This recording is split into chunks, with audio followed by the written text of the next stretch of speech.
1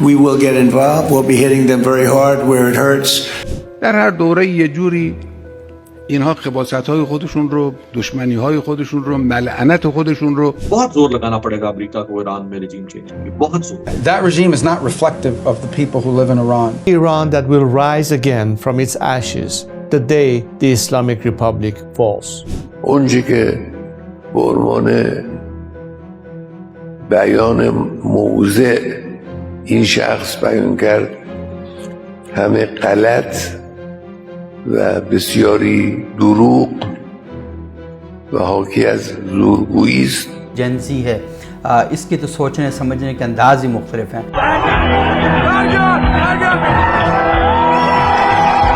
proxies کے ذریعے سے ایک تو ایران اپنے دفاع کو مضبوط کرنا چاہتا تھا۔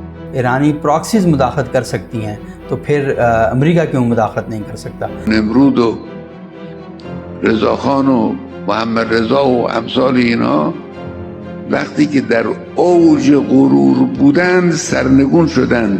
ایرانین قوم میں اور وینزویلن قوم میں بہت فرق ہے۔ وہ شخصیت جس کا امریکہ اور اسرائیل بھی کچھ نہ بگاڑ سکے، اس کا تخت کل کے بچے ہلا رہے تھے۔ ایران میں بڑی تعداد میں جین زی باہر تھی، جن کا صرف ایک ہی مطالبہ تھا، نو مور خامنائی۔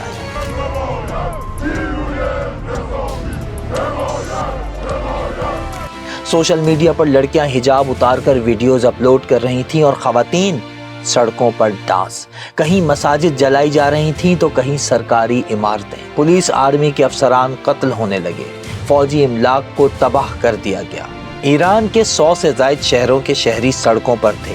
تو کیا ایران اسلامک اسٹیٹ سے واپس سیکولر اسٹیٹ بن جائے گا؟ کیا اس بار 2026 میں جین زی انقلاب آئے گا؟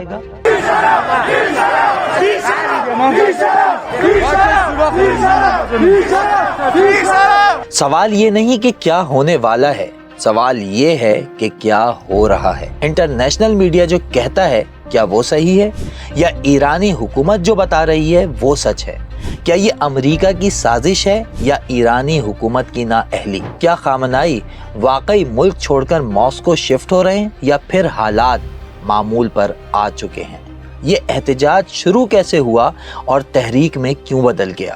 کیا پہلوی خاندان کے جلا وطن شہزادے رضا پہلوی کے سر پر دوبارہ اقتدار کا تاج سجنے والا ہے؟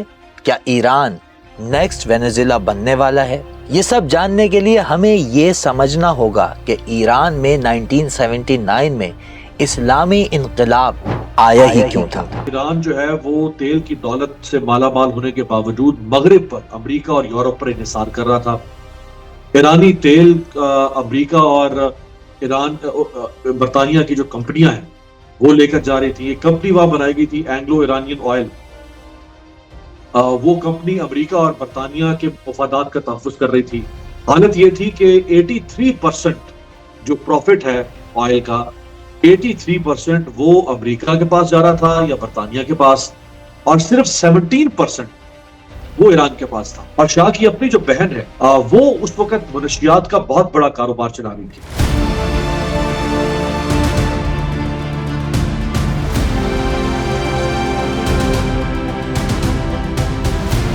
یہ میوزیم دیکھ رہے ہیں، عبرت میوزیم کبھی جیل تھا جہاں انقلاب ایران سے پہلے شاہ ایران کی بنائی گئی فورس ساواک ان لوگوں کو رکھتی تھی جو شاہ ایران کے مخالف تھے یا اس پر تنقید کرتے۔ ساواک کو یہ اختیار حاصل تھا کہ وہ تمام سیاسی جرائم کی واحد تفتیشی اتھارٹی کے طور پر کام کرے اور متعلقہ افراد کے خلاف مقدمات چلانے کا آغاز کرے۔ ساواک کسی بھی ایسے شخص کی گرفتاری کا ڈائریکٹ حکم دے سکتی تھی جس پر سیاسی جرم کا ڈاؤٹ ہو، اور عملی طور پر اس کے لیے کسی عدالت سے اجازت لینا بھی ضروری نہیں تھا۔ ان سمپل ورڈز، یہ شاہ کے وردی والے غنڈے تھے۔ قیدیوں پر بدترین ٹارچر کیا جاتا، دردناک اور خوفناک طریقے سے موت دی جاتی، اور کوئی پوچھنے والا نہیں تھا۔ 1979 سے پہلے ایران معاشی، معاشرتی، صنعتی اور قانونی لحاظ سے بدترین تھا، اور یہی بنیاد بنی انقلاب ایران کی۔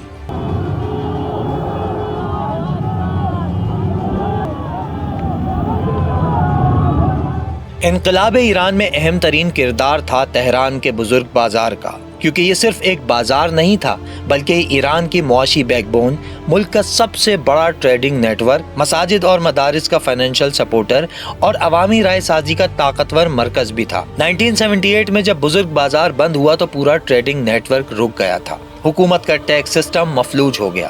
یہ ہڑتالیں صرف احتجاج نہیں تھیں بلکہ یہ شاہ ایران کے خلاف معاشی جنگ تھی۔ اس طرح 1 فروری 1979 کو شاہ ایران کا تختہ الٹ گیا، اور صرف 10 دن کے اندر یعنی 11 فروری 1979 کو شاہ ایران ملک چھوڑ چکا تھا۔ لیکن انقلاب صرف تخت الٹنے کا نام نہیں ہوتا، اصل امتحان تو اس کے بعد شروع ہوتا ہے۔ 1979 میں ہی ریفرینڈم ہوا۔ ایرانی عوام نے پہلی بار خود فیصلہ کیا کہ وہ کیسی ریاست چاہتے ہیں۔ 98% ووٹ سیکولر اسٹیٹ کے بجائے اسلامی جمہوری ریاست کے حق میں تھے۔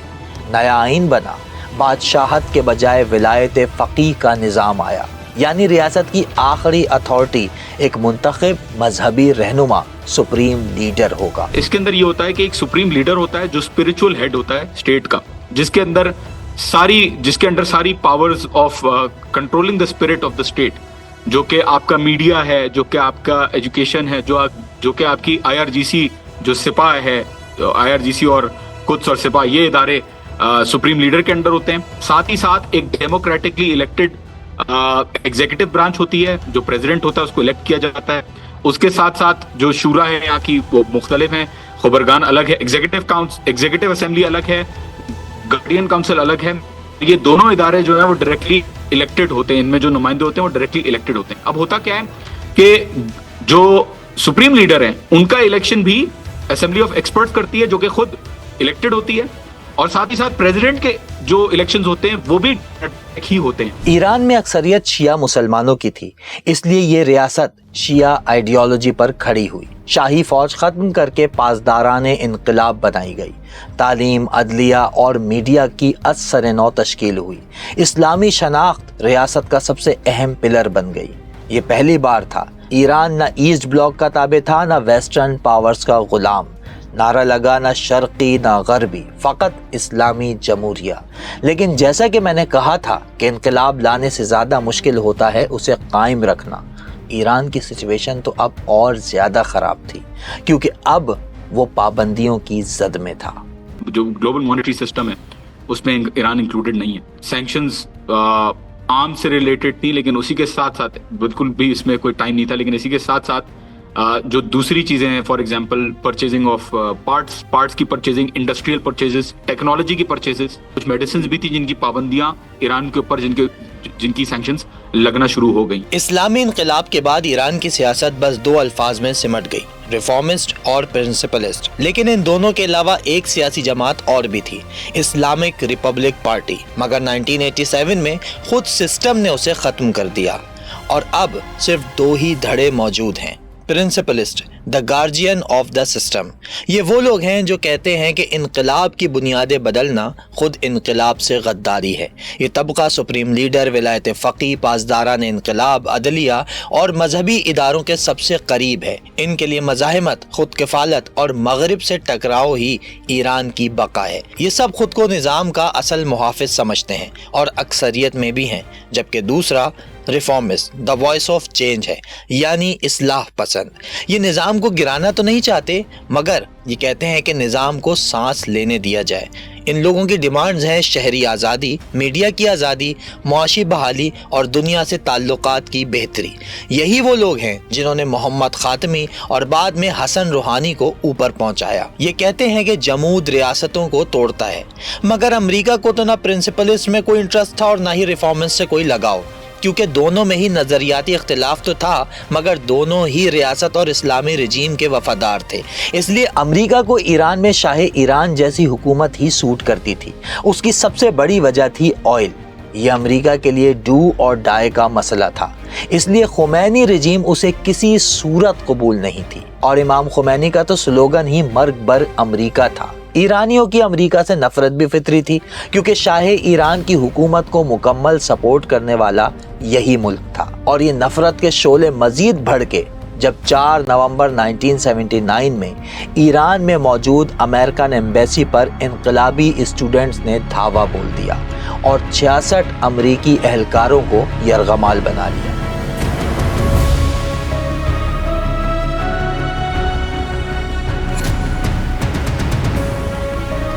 ان کا دعویٰ تھا کہ ایران میں موجود امریکن ایمبیسی دراصل جاسوسی کا اڈا ہے، سفارت خانہ نہیں۔ جب معاملات مذاکرات سے حل نہ ہوئے تو جمی کارٹر، جو امریکی صدر تھے اس وقت، انہوں نے اپریل 1980 میں شروع کیا آپریشن ایگل کلو، جس کی پلاننگ کئی ماہ چلی۔ یہ American army, air force, navy, marine corps اور CIA کا جوائنٹ آپریشن تھا، جس کا ٹارگٹ تھا ایران میں گھس کر اپنے فوجیوں کو آزاد کروانا۔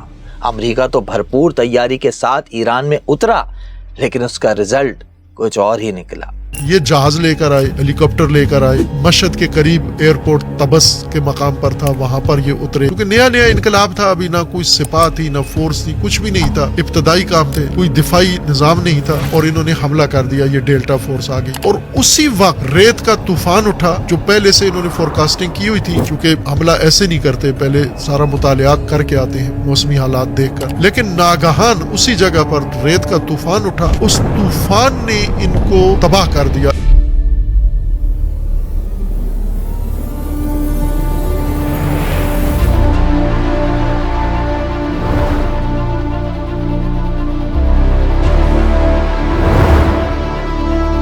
جی ہاں، آپریشن ایگل کلو پوری طرح ناکام ہو گیا۔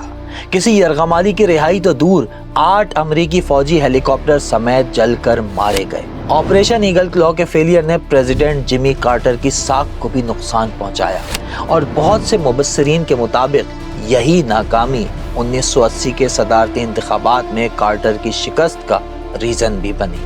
لیکن عشق کے امتحان ابھی اور بھی تھے۔ خمینی حکومت کے لیے یہ مسئلہ ختم ہوا ہی تھا کہ نیا چیلنج سامنے کھڑا تھا. دو ممالک ایران کے خلاف میدان میں آ گئے. ایک ملک نے دوسرے ملک کی سیاسی اور مالی سپورٹ لے کر ایران پر حملہ کر دیا. حیرت کی بات یہ ہے کہ یہ ملک نہ یہودی تھے اور نہ ان کا حکمران کافر. جی ہاں، ایران پر حملہ کرنے والا ملک تھا عراق، جس کا سربراہ تھا صدام حسین، اور انہیں سپورٹ کرنے والا ملک تھا سعودی عرب. اس طرح سپٹمبر 1980 میں ایران اور عراق کی طویل جنگ شروع ہو گئی.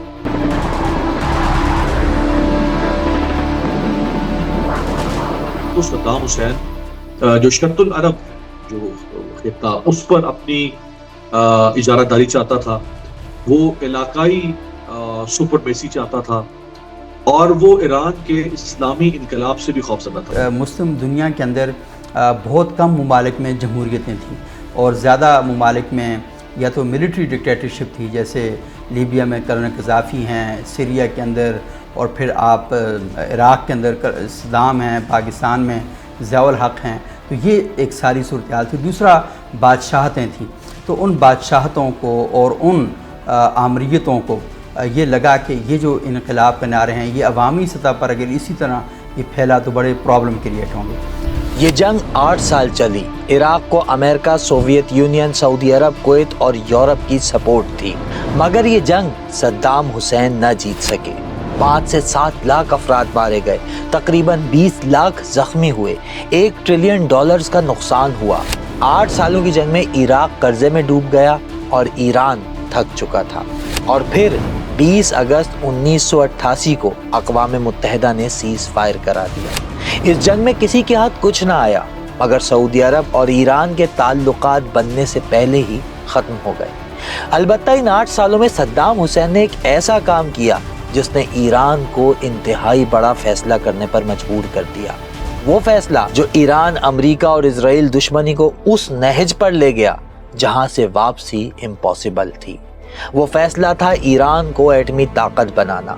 اس جنگ میں ایسا کیا ہوا تھا جو امام خمینی نے ایران کو ایٹمی طاقت بنانے کا ارادہ کیا لیکن وہ بن نہ سکا؟ یہ بعد میں بتاؤں، کیونکہ اس سے پہلے اس تبدیلی کا ذکر ضروری ہے جو ایران میں آ رہی تھی. اصل میں 1989 میں امام خمینی کا انتقال ہو گیا. اسلامک ریولوشن کے 10 سال بعد ہی ایران اپنے لیڈر سے محروم ہو گیا. ایک ایسے وقت میں جب ایران عراق جنگ کی وجہ سے معیشت تباہ تھی، عوام بیزار تھے، انفراسٹرکچر ختم ہو چکا تھا، قرضہ تھا، اور ایسے میں قیادت کا بحران. اب ان نازک حالات میں کس کو اتنی بڑی ذمہ داری دی جائے، اصل مسئلہ یہ تھا. اور پھر 3 جون 1989 کو ایرانی عوام کے سامنے اسمبلی آف ایکسپرٹ سے 60 ووٹ لے کر وہ شخصیت سپریم لیڈر کی حیثیت سے سامنے آئی جس نے آج تک امریکہ اور اسرائیل کی نیندیں اڑا رکھی ہیں. حالا غیر از اینکه خود من حقیقتا ما هم پیشنهاد اون آقای خامنه‌ای، من نه از لحاظ قانون اساسی، حالا ما رأی میگیریم دیگه بحثم نمی‌کنیم. آقایانی که با رهبری جناب آقای خامنه‌ای تا رفراندوم، البته این موقت دائمی نیست، تا اون موقع موافق هستند قیام بفرمایید.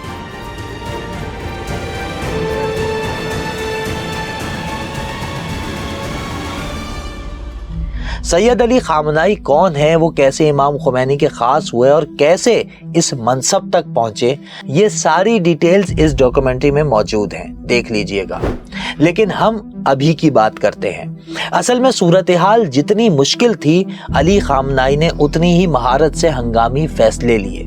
سب سے پہلے پاسداران انقلاب فورس کو براہ راست سپریم لیڈر کے ماتحت کیا.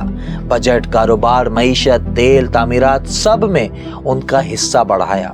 انہیں صرف فوج ہی نہیں بلکہ ریاست کا بھی محافظ بنا دیا. اور آج بھی ایران کی معیشت کا بڑا حصہ اسلامک ریولوشنری گارڈ کارپس کے کنٹرول میں ہے. خامنہئی نے فوج سے زیادہ پاسداران انقلاب کو مضبوط کرنا تھا، کیونکہ یہ وہ فورس تھی جس نے ایران کو خطے کا مضبوط اسٹریٹجک پلیئر بنانا تھا. اور اس کے لیے ضرورت تھی ایک ایسے سربراہ کی جو قابل اعتماد بھی ہو اور پراکسی وار ڈاکٹرائن کا ایکسپرٹ بھی. اس معیار پر پورا اترے میجر جنرل قاسم سلیمانی. یہ کون تھے اور انہوں نے کیسے ایران کو امریکہ اور اسرائیل کے اعصاب پر سوار کیا، آگے بتاؤں گا۔ فی الحال back to the topic. Khamenei نے ججز خود مقرر کیے، میڈیا کو سپریم لیڈر آفس کے تابع کیا، گارجین کونسل میں وفادار علماء کو شامل کیا، الیکشن سسٹم پر کنٹرول حاصل کیا، اپنی فقہی حیثیت کو سرکاری سرپرستی دی، علماء کو مالی و سیاسی مراعات دی، قم اور مشہد کے مذہبی اداروں کو ریاست سے جوڑ دیا۔ وہ کھل کر امریکہ اور اسرائیل کے خلاف بولے، جس کی وجہ سے ایرانی عوام بھی متحد ہوئے، اندرونی اختلافات ختم ہوئے اور IRGC مزید طاقتور ہوئی۔ لیکن ساتھ ہی ساتھ امریکہ نے 92 اور 95 میں ایران کے آلات اور ہتھیار، تیل، گیس اور بہت سی انٹرنیشنل ٹریڈ پر مکمل پابندی لگا دی۔ ایران کی معیشت کا سینٹرل پوائنٹ آئل تھا۔ پابندیوں کی وجہ سے حکومت کی آمدنی گر گئی، ترقیاتی منصوبے رک گئے، سرکاری ملازموں کو تنخواہیں دینا مشکل ہو گیا، جابز ختم ہونے لگی، بے روزگاری اور مہنگائی بڑھنے لگی۔ اس کی وجہ تھا ایران کا ایٹمی پروگرام۔ ویسے تو ایران کا نیوکلیئر پروگرام 1950 میں امریکہ کی مدد سے ہی شروع ہوا تھا، لیکن 1979 میں انقلاب آنے کے بعد رک گیا تھا۔ صدام حسین نے جب جنگ میں کیمیکل ویپنز کا کھلم کھلا استعمال کیا اور دنیا خاموش تماشائی بنی رہی، تو ایران کو یہ احساس ہوا کہ اسے بھی ایٹمی طاقت بننے کی ضرورت ہے۔ یوں 1980 میں خفیہ طور پر نیوکلیئر پاور بننے کے لیے کوششیں شروع کر دی گئیں۔ 2000 میں یورینیم افزودگی اور ایٹمی ایسڈز میں اضافہ ضرور ہوا، مگر 2003 میں اس پروگرام کو تہران ڈکلیریشن ایگریمنٹ کی وجہ سے روک دیا گیا۔ یہ ایگریمنٹ ایران اور 3 یورپی ممالک فرانس، برطانیہ اور جرمنی کے درمیان ہوا تھا۔ اس کے بدلے یورپی ممالک نے وعدہ کیا کہ ایران کے نیوکلیئر مسئلے کو اقوام متحدہ کی سیکیورٹی کونسل میں نہیں لے کر جائیں گے، ایران کو معاشی سپورٹ ملے گی۔ مگر 2005 میں امریکہ کے پریشر میں آ کر یورپ اس ایگریمنٹ سے پیچھے ہو گیا۔ یوں تہران ایگریمنٹ ختم ہونے کی وجہ سے نیوکلیئر پروگرام جو ایران کا تھا وہ بحران میں بدل گیا، بلکہ 2006 میں ایران پر سخت ترین معاشی پابندیاں بھی لگا دی گئی۔ Security Council unanimously approved sanctions punishing Iran over its nuclear program. It targets Iran's ability to purchase components that could be used to make nuclear weapons. 1979 سے 2005 تک ایران پر لگائی گئی پابندیاں زیادہ تر سفارتی، تجارتی، مخصوص اداروں یا افراد تک محدود تھیں، اور اس میں ایران کا کور سسٹم محفوظ تھا۔ لیکن 2006 میں ایران کا کیس UN میں جانے کے بعد پہلی بار ملٹی لیٹرل سینکشنز لگا دی گئیں، جس کی وجہ سے غیر ملکی سرمایہ کاری تقریباً زیرو ہو گئی، تیل کی آمدنی میں شدید کمی اور صنعتی پیداوار گر گئی، لاکھوں افراد سطح غربت کے نیچے آ گئے، اور اسی وقت ایران میں ایک تحریک نے سر اٹھایا جس کا نام تھا گرین موومنٹ، یعنی سبز تحریک۔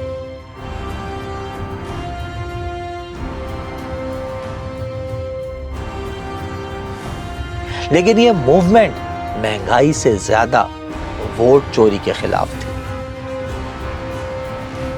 2009 میں ایران میں الیکشنز ہوئے جون میں۔ احمدی نژاد صاحب اپنے 4 سال پریزیڈنسی کے پہلا ٹرم جو ہے وہ پورا کر چکے تھے، اور اس دفعہ جو الیکشنز ہو رہے تھے اس میں 2 کینڈیڈیٹس پرائمریلی فرنٹ رنر تھے۔ محمود احمدی نژاد جو کہ پرنسپلسٹ یعنی اصول پسند کینڈیڈیٹ تھے، اور حسین موسوی جو کہ ریفارمسٹ یعنی اصلاح پسند کینڈیڈیٹ تھے۔ یہ 2 پولیٹیکل پارٹیز ہیں جو میجرلی ایران میں ہیں اس وقت۔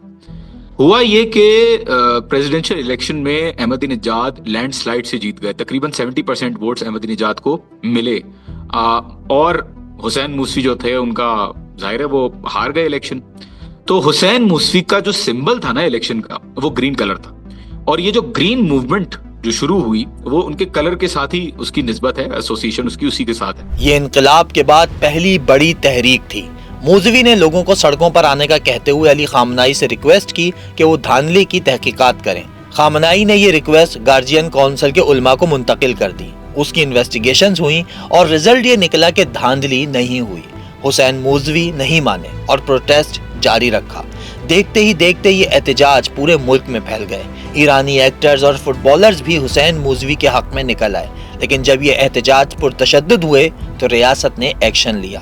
کافی لوگ ہاؤس اریسٹ ہوئے، گرفتاریاں شروع ہوئیں، اور اس تحریک کو روک دیا گیا۔ ایران کو خدشہ تھا کہ گرین موومنٹ کے پیچھے امریکہ ہے اور یہ تحریکیں آگے بھی سر اٹھا سکتی ہیں۔ معاشی طور پر تو ایران امریکہ سے نہیں جیت سکتا تھا اور نہ ہی ان پابندیوں کا کوئی حل تھا، سوائے اس کے کہ امریکہ کے آگے گھٹنے ٹیک دیے جائیں۔ لیکن ایک راستہ تھا جس کے ذریعے ایران خود کو ان حالات میں بھی طاقتور بنا سکتا تھا، وہ تھا پراکسی ڈاکٹرائن۔ یہ ٹاسک علی خامنائی نے جنرل قاسم سلیمانی کو دیا۔ انہوں نے لبنان میں حزب اللہ، فلسطین میں حماس، عراق میں شیعہ ملیشیا، شام میں بشار الاسد اور یمن میں حوثیوں کو منظم کیا۔ امریکہ کے خلاف چونکہ ایران کی ایک نظریاتی پالیسی بن چکی تھی، نظریاتی، اور وہ امام خمینی جو بانی تھے انقلاب اسلامی ایران کے، وہ یہ سمجھتے تھے کہ، اور وہ انہوں نے کہا تھا کہ امریکہ کو شیطان بزرگ، تو امریکہ کے خلاف ایران کو یمن میں حوثی چونکہ ان کے ہم خیال تھے، اسی طرح سے لبنان میں حزب اللہ، شام میں بشار الاسد، اسی طرح سے فلسطین کے حوالے سے حماس کوئی پراکسی تو نہیں ہے لیکن حماس کی بھرپور حمایت کرتا ہے ایران، یعنی وہ سمجھتا ہے کہ ان کو جس حد تک ہو سکے ان کی حمایت کرنی چاہیے۔ پھر عراق کے اندر جو شیعہ ملیشیا ہیں وہ بھی ایران کے ساتھ ہی ان کی کلائزون آپ کہہ سکتے ہیں۔ فوجی تربیت کا بندوبست کیا، اسلحہ، مالی امداد اور مقامی سیاست جو تھی نا، اس میں ایک بالواسطہ جو اس کی مداخلت تھی وہ چلی۔ جو ایران کی خواہش تھی کہ امریکہ کو اور اسرائیل کو ایران کی سرحدوں سے دور رکھا جائے، تو دور رکھنے کے لیے ایران نے یہ حکمت عملی اختیار کی کہ پراکسیز کے ذریعے اس نے یہ سارا کام کیا۔ یہ اسٹریٹجی کتنی اسٹرانگ تھی اس کا پریکٹیکل ثبوت اگست 2006 میں دیکھنے کو ملا، جب اسرائیل نے حزب اللہ کو ختم کرنے کا فیصلہ کیا اور لبنان پر حملہ کر دیا۔ The Second Lebanon War was sparked by a Hezbollah. The ensuing war was marked by an onslaught of rockets and missiles from Lebanon.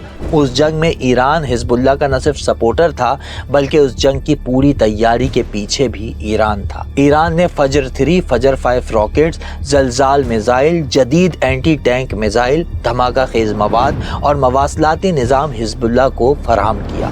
یہی وہ میزائل تھے جو پہلی بار اسرائیلی شہروں تک پہنچے۔ ایرانی فوج نے زیر زمین بنکر سسٹم، وار اسٹریٹجی اور راکٹ نیٹ ورک تیار کروایا، انٹیلیجنس سپورٹ دی۔ جنگ کے بعد ایران نے تقریباً $1 بلین حزب اللہ کو دیے۔ اس جنگ میں اسرائیلی فوج کو اپنی تاریخی بڑی شکست کا اعتراف کرنا پڑا۔ یہ وہ فیصلہ کن جنگ تھی جب حزب اللہ علاقائی طاقت بن گئی اور ایران خطے کا اسٹریٹجک کھلاڑی۔ Following Hezbollah's involvement in numerous attacks on Israeli and Jewish targets, Nasrallah and his commanders were under pressure from Iran to avoid immediate retaliation, even as tensions between Hezbollah and Israel reached a fever pitch. اب ایران کے پاس strategic power تو تھی، لیکن دوسری طرف پہلی بار international sanctions بھی ختم ہونے کے آثار نظر آنے لگے۔ جب 2013 میں حسن روحانی ایران کے صدر بنے اور امریکہ میں باراک اوباما، تو سائلنٹ ڈپلومیسی شروع ہوئی۔ عمان، جنیوا، ویانا میں نیگوسیشنز ہوئیں اور 14 جولائی 2015 کو ایک اور ڈیل سائن ہوئی جسے JCPOA کا نام دیا گیا۔ یہ ڈیل ایران اور دنیا کی 6 بڑی پاورز کے درمیان ہوئی، جس میں امریکہ، برطانیہ، فرانس، روس، چین اور جرمنی شامل تھے۔ ایران نے ڈیمانڈز مان لیں اور اس پر سے عالمی پابندیاں کم کر دی گئیں۔ ایران معاشی منڈی میں واپس آ گیا، لیکن 3 سال بعد ایران کے ساتھ پھر ہاتھ ہو گیا، اور یہ ہاتھ کرنے والا شخص باراک اوباما نہیں بلکہ ڈونلڈ ٹرمپ تھا۔ If we do nothing, we know exactly what will happen. یہ معاہدہ ختم ہوا تو مہنگائی پھر سے بڑھ گئی، بڑے بڑے احتجاج ایران میں شروع ہو گئے۔ 2019 میں ایندھن کی قیمتوں میں 300% تک اضافے کی وجہ سے بڑے پروٹیسٹ ہوئے، جس میں حکومت نے بدترین کریک ڈاؤن بھی کیا۔ کچھ رپورٹس تو کہتی ہیں کہ ان احتجاج میں 1000 سے زائد افراد مارے گئے۔ ایران نے کسی بھی طرح ان پر قابو پا لیا، مگر 3 جنوری 2020 کو ٹرمپ نے ایران کو ایک ایسا زخم دیا جو بعد میں ناسور بن گیا۔ وہ زخم تھا سپاہ پاسداران انقلاب اسلامی کے سربراہ، امریکہ اور اسرائیل کی آنکھ کا کانٹا، پراکسی وار کے mastermind major general Qasem Soleimani کی موت۔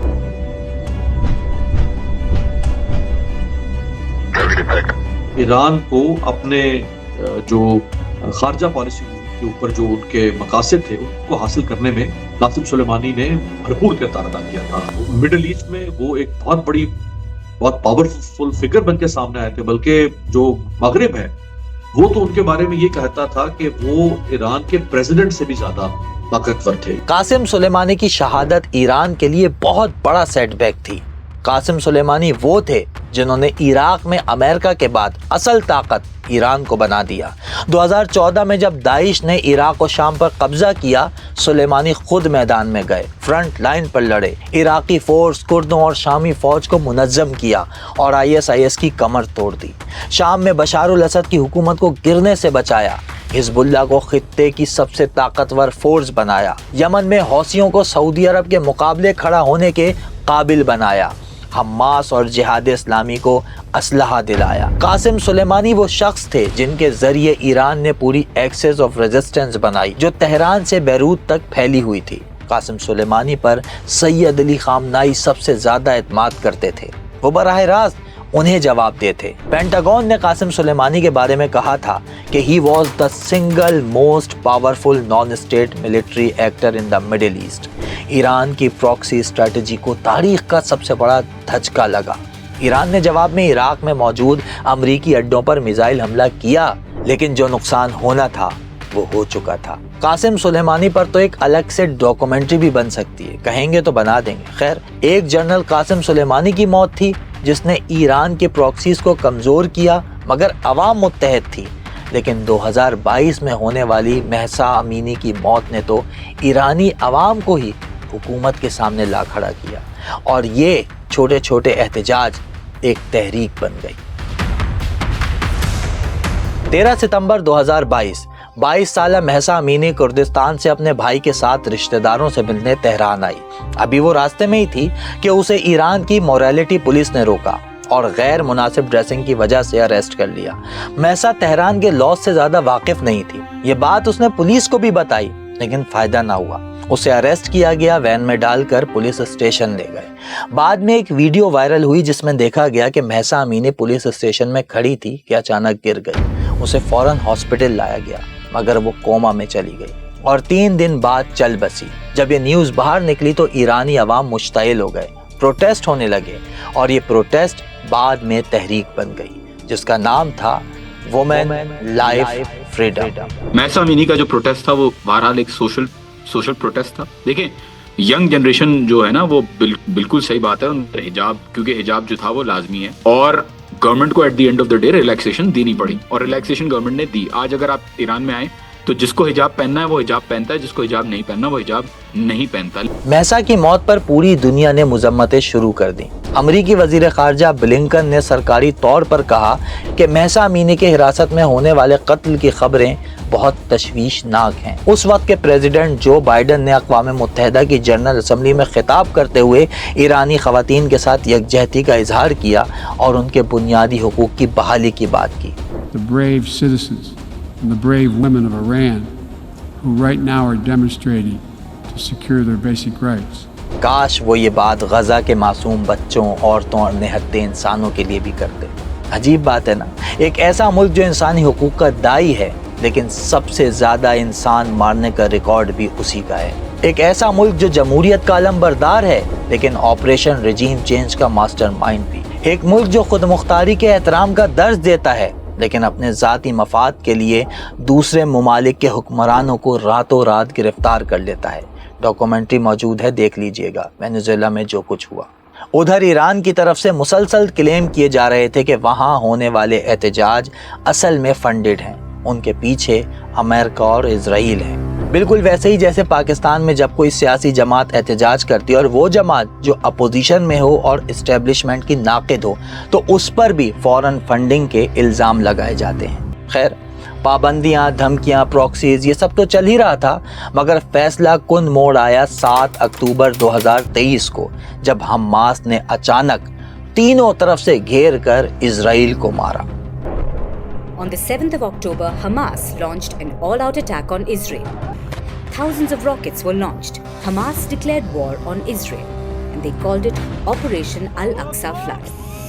جو دنیا کی سب سے طاقتور انٹیلیجنس اور ڈیفنس سسٹم رکھنے والی ریاست ہونے کا دعویٰ کرتا تھا، حماس کے اچانک حملے سے پوری طرح بوکھلا گیا۔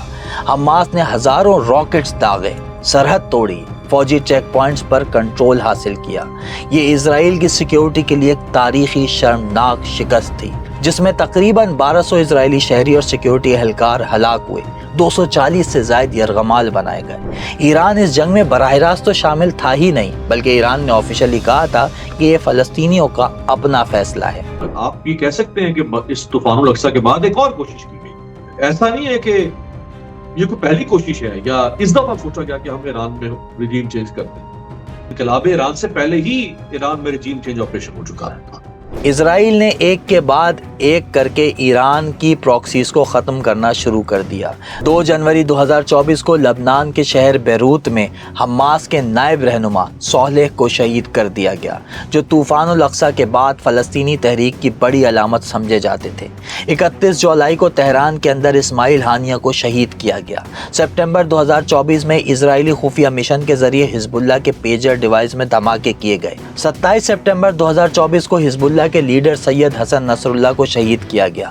3 اکتوبر کو اسرائیل نے حسن نصر اللہ کے بعد حزب اللہ کے نئے قائد حشیم صفی الدین کو بھی مار دیا۔ اس چین آف ایونٹ سے تو ایسا لگ رہا تھا کہ طوفان الاقصی کے بعد اسرائیل یہ طے کر چکا تھا کہ اب ایران کو توڑنا ہے۔ معیشت تو ویسے ایران کے پاس نہیں تھی، اب اس کی پراکسیز بھی ختم ہو رہی تھیں۔ دسمبر 2024 میں ایرانی حمایت یافتہ بشار الاسد کی حکومت کا تختہ بھی الٹ گیا۔ یہ واضح اشارہ تھا کہ ایران کی پراکسی ڈاکٹرائن کمزور ہو چکی ہے، اور اس کے بعد اسرائیل نے جون 2025 کو ایران پر ڈائریکٹ حملہ کر دیا۔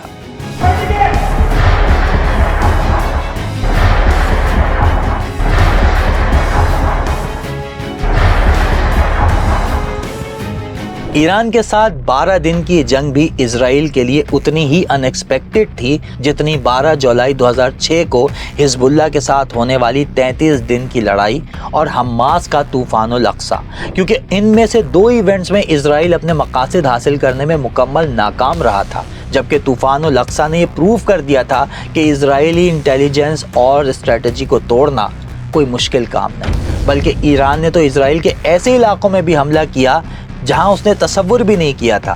12 دن کی جنگ کے دوسرے دن تل اویو میں ایک انتہائی اہم مقام کو ٹارگٹ کیا گیا ایران کی جانب سے۔ اسرائیل نے بہت کوشش کی کہ کسی کو اس کی خبر نہ ہو، لیکن گرے زون نیوز نے لکھا کہ 14 جون کو ایرانی میزائلوں نے تل اویو کے خفیہ مقام کو ٹارگٹ کیا۔ وہاں کسی کو جانے کی اجازت نہیں دی گئی، صرف فاکس نیوز کا ایک صحافی گیا تھا، اسے بھی 15-20 سیکنڈ کے لیے وہاں بھیجا گیا اور کڑی نگرانی میں۔ صہیونی وزارت دفاع کا دفتر جہاں حملہ ہوا تھا وہاں سے تقریباً 500 میٹر کے فاصلے پر تھا۔ جس بلڈنگ کو ایرانی فورس نے نشانہ بنایا تھا وہ دکھنے میں تو ایک ریزیڈینشل ایریا تھا، مگر ایکچولی IDF کا حساس کمانڈ سینٹر تھا۔ اور جانتے ہیں یہ سینٹر نیتن یاہو کے آفس سے صرف چند قدم کے فاصلے پر ہے۔ للأسف لو لم تتدخل الولايات المتحدة الأمريكية لإسرائيل ضاعت۔ ایران دولة مترامية الأطراف مساحتها 1,650,000 کلومیٹر مربع۔ جسٹ امیجن کہ ایک ایسا ملک جو پہلے سے ہی پابندیوں کا شکار ہے، جس کے پاس نہ جدید اسلحہ ہے نہ وہ خرید سکتا ہے، جس کی معیشت کمزور ہے، پراکسیز بھی ختم ہو چکی ہیں، جس کے اہم ترین لیڈر، سائنسدان اور شخصیات مارے جا چکے ہیں، وہ ایران اس اسرائیل سے لڑ رہا تھا جو سپر پاور کا بغل بچہ ہے۔ اس کے بنائے ہوئے میزائل اتنے اسٹرانگ تھے کہ اسرائیل کا جدید ترین ڈیفنس سسٹم توڑ کر حساس مقامات کو ٹارگٹ کر رہے تھے۔ دنیا حیران تھی کہ اتنا نقصان ہونے کے باوجود ایران پھر بھی نہ صرف جنگ کے لیے تیار ہے بلکہ کامیابی سے لڑ رہا ہے۔ مگر جنگ تو پھر جنگ ہے۔ ایران نے بھلے اس جنگ میں اسرائیل کو منہ توڑ جواب دیا ہو، لیکن ٹرمپ کارڈ ابھی بھی ٹرمپ کے پاس ہی تھا، اور وہ کارڈ تھا سینکشنز۔ جنگ کے صرف 2 مہینے بعد ہی یعنی 28 اگست 2025 کو UN نے ایران کے خلاف سنیپ بیک میکینزم ایکٹیو کر دیا، جس کے بعد کئی بحران ایک ساتھ کھڑے ہو گئے۔ مہنگائی تقریباً 50% پر پہنچ گئی، ایرانی ریال تاریخ کی کم ترین سطح پر آ گیا، یعنی $1 14,45,000 ایرانی ریال کا ہو گیا۔ کھانے پینے کی اشیاء، ایندھن، دواؤں کی قیمتیں 70% تک بڑھ گئیں، بے روزگاری 9.5% تک پہنچ گئی، 50% سے زائد افراد پاورٹی لائن کے نیچے چلے گئے۔ اور پھر نئے سال سے ٹھیک 3 دن پہلے 28 دسمبر کو مہنگائی کے خلاف احتجاج شروع ہوا، اور اس کا آغاز 1979 کے انقلاب میں اہم ترین کردار ادا کرنے والے تہران کے بزرگ بازار سے ہی ہوا، جب بازاریوں نے شٹر ڈاؤن ہڑتال کر دی۔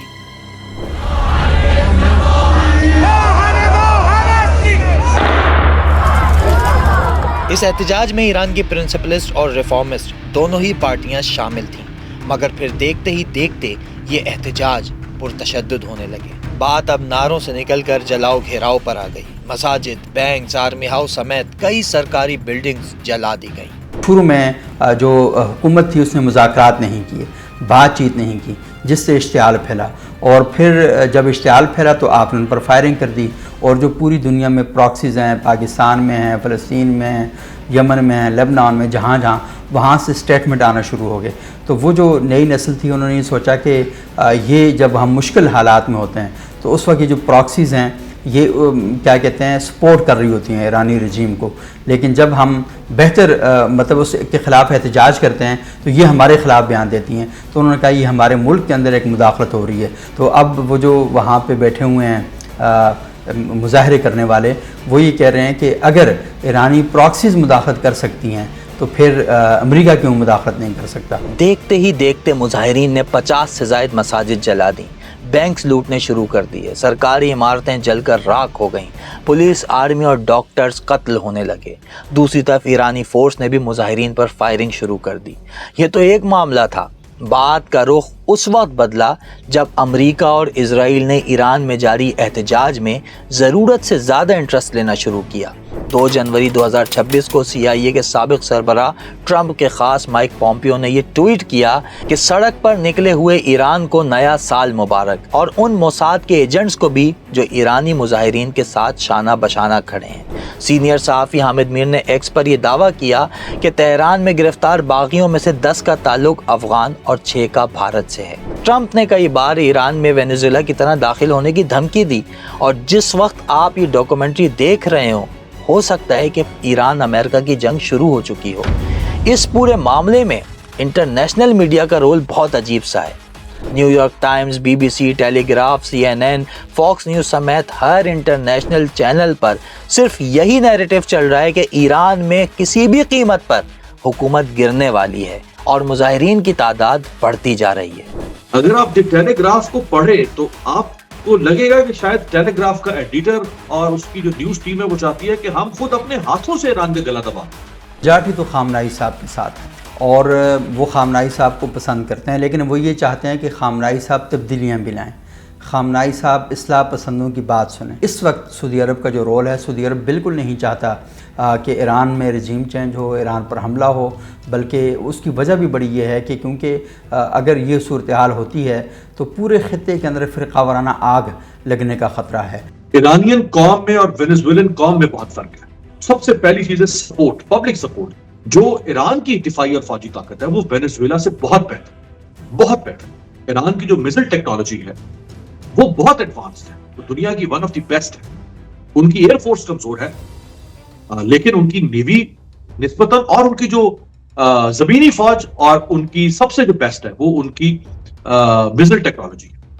جو انفلوئنس ایران کا مڈل ایسٹ کے اندر ہے، جس طرح پاکستان کے ساتھ ان کے تعلقات ہیں، ان کے تعلقات کویت کے ساتھ بہت اچھے ہیں، قطر کے ساتھ ان کے تعلقات بہت اچھے ہیں، بحرین کے ساتھ اچھے ہیں، عراق کے ساتھ ہیں ان کے تعلقات، روس کے ساتھ ہیں، چین کے ساتھ ہیں۔ یہ جو اس کا انفلوئنس ہے ایران کا دنیا میں، وہ وینیزویلا کی نسبت بہت بہتر ہے۔ اس سارے تناظر میں اہم ترین سوال یہ ہے کہ اگر امریکہ ایران میں وینیزویلا کی طرح حکومت تبدیل کرنے کی کوشش کرتا ہے تو اس کا رزلٹ کیا نکلے گا؟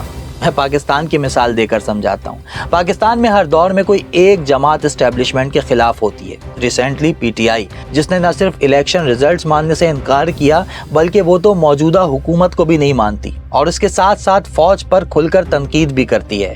مگر 7 مئی 2025 جب پاک بھارت جنگ شروع ہوئی تو سارے اختلافات سائڈ پہ رکھ کر پورا پاکستان فوج اور ریاست کے ساتھ تھا۔ وہ صحافی یا سیاسی جماعتیں جو 6 مئی تک فوج پر تنقید کر رہی تھی، وہ 7 مئی کو اسی کے حق میں ولاگز بنا رہے تھے۔ سیم اپلائز آن ایران۔ ایران میں حکومت کے خلاف مظاہرے ضرور ہو رہے ہیں، اور یہ بھی ممکن ہو سکتا ہے کہ ایرانی عوام حکومت کی تبدیلی چاہتے ہوں، لیکن وہ یہ کبھی نہیں چاہتے کہ کوئی دوسرا ملک ان کے ملک پر حملہ کرے اور اپنا پپٹ حکمران لا کر بٹھا دے، کیونکہ یہ تو سبھی جانتے ہیں کہ امریکہ کی ہسٹری یہی ہے کہ اس نے عوام کی حمایت کا نعرہ لگا کر دوسرے ممالک پر حملہ کیا۔ 1970 کے درمیان ویتنام پر حملہ، لاکھوں افراد مارے گئے، بڑی تباہی ہوئی، مگر نتیجہ کچھ نہیں۔ 2001 میں وار آن ٹیرر کے نام پر افغانستان پر حملہ، ایک طویل جنگ، مگر رزلٹ کچھ نہیں۔ 2003 میں عراق پر یہ کہہ کر حملہ کیا گیا کہ وہاں کیمیکل ویپنز ہیں، 5 سے 10 لاکھ افراد مارے گئے، 40 لاکھ سے زائد افراد بے گھر ہوئے، پورا ملک برباد ہو گیا۔ اور 2005 میں امریکی صدر جارج بش نے یہ کہہ کر اپنا دامن چھڑا لیا کہ انٹیلیجنس واز رانگ۔ 2011 میں امریکہ لیبیا میں احتجاج کرنے والوں کی حفاظت کے نام پر داخل ہوا، رزلٹ یہ نکلا کہ لیبیا آج تک اپنے پیروں پر کھڑا نہیں ہو سکا، بلکہ مسلح گروپس میں ڈیوائیڈ ہو چکا ہے، اور پورا ملک برباد کر کے اوباما نے 2016 میں کہہ دیا کہ لیبیا میری سب سے بڑی غلطی تھی۔ بھائی، امریکہ کی یہ عادت بہت پرانی ہے کہ انسانیت کا نعرہ لگا کر دوسرے ممالک پر قبضہ کرو، پھر ان کو تہس نہس کر کے نکل جاؤ اور ایک جملہ بول کر چلتے بنو۔ اس بارے میں تو اسی کے سابق اکانومک ایجنٹ جان پیکنز نے اپنی کتاب کنفیشنز آف این اکانومک ہٹ مین میں لکھا کہ ہم سلطنت بناتے ہیں، ممالک کو قرض میں جکڑتے ہیں اور پھر ان کے وسائل پر قبضہ کرتے ہیں۔ ایران اس وقت بے شک مشکل ترین موڑ سے گزر رہا ہے۔ امریکہ، اسرائیل سمیت کئی مغربی ممالک یہ چاہتے ہیں کہ ایران میں رجیم چینج ہو جائے اور ایک سیکولر حکومت قائم کر دی جائے، لیکن سوال اپنی جگہ پر قائم ہے کہ اگر خامنائی کو ہٹا کر رضا پہلوی کی رجیم لائی جاتی ہے تو اس سے کیا ایرانیوں کے مسائل حل ہو جائیں گے؟ اور اگر ایسا ہو سکتا تھا تو 1979 سے پہلے کیوں نہ ہوا، جب امریکہ کی سپانسرڈ حکومت ایران پر دہائیوں تک قائم رہی؟ کیا امریکہ کی لڑائی واقعی اس وقت عام انسانوں کے حقوق کے لیے ہے یا پھر آئل ریزرو حاصل کرنے کے لیے؟